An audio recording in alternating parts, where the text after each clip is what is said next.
ভাস্কর সংঘ আমার জন্মস্থান। এই মাঠ থেকেই আমি প্র্যাকটিস করে বড় হয়েছি।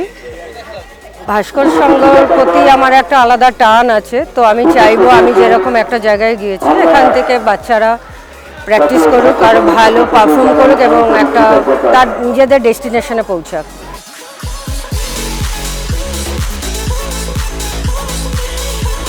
ইন্ডিয়ান ফুটবল স্পেশালি ওমেন্সরা যেটা এআইএফএফ কাজ করছে, যেরকম আন্ডার এজ খেলা হচ্ছে, তো তাতে অনেক বেশি ইমপ্রুভ হয়েছে। তো আরও বেশি ইমপ্রুভ হবে, আরও বেশি রেজাল্ট আমরা পেতে পারি যদি টুর্নামেন্টগুলো আরেকটু বাড়ানো যায়। আর যেই পোটেনশিয়াল আমি কারোর সাথে কম্পেয়ার করছি না, ছেলেদের ক্ষেত্রে দেওয়া হয়, সেই পোটেনশিয়াল যদি মেয়েদের ক্ষেত্রে দেওয়া হয় তো আমার মনে হয় আরও অনেক বড়, মানে ছেলেদের থেকে বেটার রেজাল্ট মেয়েরা করতে পারবে।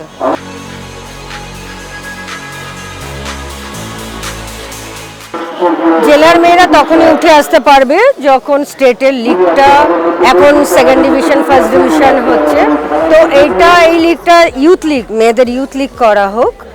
আন্ডার 16, আন্ডার 19, আন্ডার 20 এরকম লিগগুলো যদি করা হয়, কোয়ান্টিটি বাড়লে কোয়ালিটি বাড়বে, কোয়ালিটি বাড়লে পারফরমেন্স ভালো হয়ে যাবে।